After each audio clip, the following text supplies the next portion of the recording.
Argos kentinde Io adında bir bakire yaşardı. O kadar güzel ve iyi biriydi ki onu tanıyan herkes çok sever ve onun dünyada eşi benzeri olmadığını söylerdi. Zeus, Io'nun ününü duyduğunda bulutların arasındaki evinden Argos kentine indi. Io onu o kadar çok memnun etti ve ona o kadar çok kibar ve akıllı davrandı ki Zeus tekrar geldi. Io'ya yakın olabilmek için Zeus artık Argos'ta kalıyordu. Io onun gerçekte kim olduğunu bilmiyordu. Ama onun uzak topraklardan gelen bir prens olduğunu sanıyordu. Çünkü Zeus genç bir adam kılığında karşısına çıkmıştı ve hiç de yeryüzünün ve gökyüzünün büyük kralı gibi gözükmüyordu. Fakat Zeus ile birlikte yaşayan ve bulutların üzerinde onun tahtını paylaşan Hera, Io'yu hiç sevmedi. Zeus'un uzun zamandır evden uzakta olduğunu öğrendiğinde bu güzel kıza elinden geldiği kadar zarar verme kararı aldı. Ve bir gün neler yapabileceğini görmek için Argos kentine indi. Zeus, Hera'yı daha kentten çok uzaktayken gördü ve onun neden geldiğini biliyordu. Bu yüzden Io'yu ondan korumak için beyaz bir ineği çevirdi. Hera evine döndüğünde Io'yu eski haline getirmenin zor olmayacağını sanıyordu. Fakat kraliçe ineği gördüğünde onun Io olduğunu hemen anladı. "Ne kadar güzel bir ineğin var. Onu bana ver Zeus. Onu bana ver," dedi Hera. Zeus bunu yapmak istemiyordu. Fakat Hera onu o kadar tatlı sözlerle kandırdı ki Zeus sonunda kabul etti ve ineği ona verdi.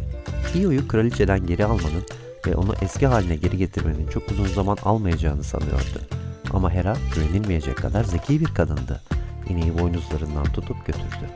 "Şimdi sevimliyiz Yadigarım. Yaşadığın süre boyunca bu şekilde kalıp kalmayacağını göreceğim," dedi Hera. Daha sonra Hera, Io'yu normal bir insan gibi iki gözlü değil de 100 gözü olan Argus adında acayip bir gözcünün sorumluluğuna verdi. Argus onu sabahtan akşama kadar otlatıp "Mo, Mo" diye bağıracağı bir bahçeye götürüp uzun bir iple ağaca bağladı. Güneş batıp karanlık bastığında Io soğuk yere uzandı ve uyuyuncaya kadar ağlayıp sızladı. Onu ne duyan vardı ne de kurtarmaya gelen. Çünkü Zeus ve Hera hariç hiç kimse bu beyaz ineğin herkesin sevdiği Io olduğunu bilmiyordu. Yüz gözlü Argus yakınlardaki bir tepenin üstünde onu izleyip durdu. Onun uyuduğunu asla göremezdiniz. Çünkü gözlerinin yarısı uyurken diğer yarısı uyanıktı. Böylece dönüşümlü olarak uyuyup izliyorlardı. Zeus, Io'nun ne kadar kötü bir hayat içerisine sürüklendiğini görünce büyük bir üzüntü içerisine girdi ve onu kurtarma planları yapmaya başladı. Bir gün ayaklarında kanatları olan sinsi Hermes'i çağırdı ve ona gidip Io'yu bahçeden uzaklara kaçırmasını emretti. Hermes bulutlardan aşağı indi ve Argus'un beklediği tepenin yakınında durdu. Flütüyle hoş melodiler çaldı. Bu tam da gözcünün dinlemekten zevk aldığı şeydi ve Hermes'i yanına çağırdı. Yanına oturup flütü çalmasını istedi. Hermes onun isteğini yerine getirdi ve hiç kimsenin duymadığı ezgileri çalmaya başladı. O çaldıkça garip, yaşlı Argus çimenlerin üzerine uzanıp dinlenmeye koyuldu ve kendisi hayatında ilk defa ayrıcalıklı hissetti. Fakat çok geçmeden bu hoş melodiler onu öyle sarıp sarmaladı ki birden tüm gözleri kapandı ve derin bir uykuya daldı. Bu tam da Hermes'in istediğiydi. Zavallı Argus uyurken uzun, keskin kılıcını çıkarıp onun kafasını kesti. Sonra tepeden aşağı inip ineği serbest bıraktı ve onu Argos kentine geri götürmek için yola koyuldu. Fakat Hera onu gözcüyü öldürürken görmüştü ve yolunu kesti. Hermes'e kızı ve ineği vermesini emretti. Hera'nın yüzü o kadar öfkeliydi ki Hermes onu görür görmez kaçtı ve zavallı Io'yu kaderine terk etti. Hera, tepede çimlerin üzerinde Argus'un ölü bedenini bulduğunda o kadar üzüldü ki onun gözlerini alıp tavus kuşunun kuyruğuna koydu. Daha sonra yara kadar büyük bir at sineği buldu. Ona tüm gün beyaz ineğin kulağında vızıldamasını ve onu sokmasını emretti. Böylece Io hiç dinlenmeyecekti. Zavallı Io sinekten kurtulmak için bir o yana bir bu yana koşturdu.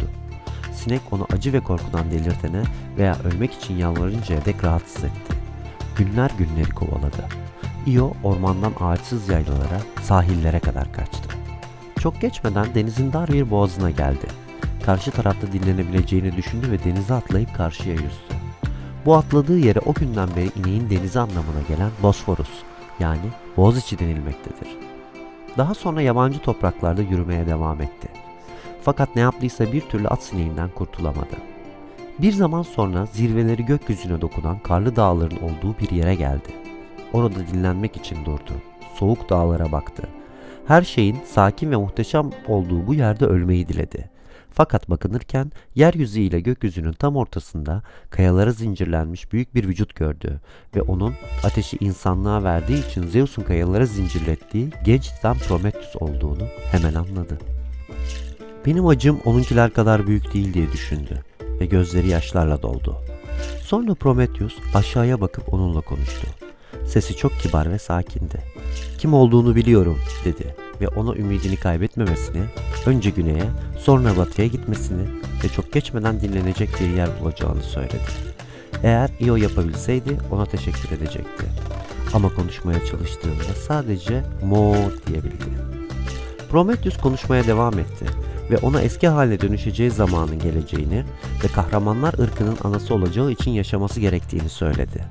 Bana gelince ben o anı bekleyeceğim. Çünkü biliyorum ki o kahramanlardan biri zincirlerimi kıracak ve beni serbest bırakacak. Güle güle git diyerek konuşmasını bitirdi. Io cesaretlendirilmiş yüreğiyle genç Titan'ı orada bırakıp yolculuğuna başladı. Prometheus'un dediği gibi önce güneye sonra da batıya ilerledi. At sineği onu eskisinden çok daha rahatsız ediyordu. Ama o eskisi kadar korkmuyordu. Çünkü kalbi umutla doluydu. Koca bir yıl yürüdü.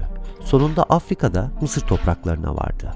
O kadar yorgundu ki daha fazla yürüyemedi ve görkemli Nil Nehri'nin kenarında dinlenmek için uzandı. Eğer Zeus tüm bu zamanlardan Hera'dan korkmasaydı Io'ya yardım edebilirdi. Fakat bu durum birden değişti. Çünkü zavallı inek nehir kenarında uzanırken Kraliçe Hera da bulutlar arasındaki evinde uyukluyordu. Hera uykuya dalar dalmaz Zeus ışık hızıyla denizler üzerinden Mısır'a gitti. Zalim at sineğini öldürüp nehre attı. Sonra ineğin başına dokundu ve artık inek yoktu. Onun yerine genç kız Io duruyordu. Solgun ve zayıftı ama kendi topraklarında olduğu gibi hoş ve güzeldi.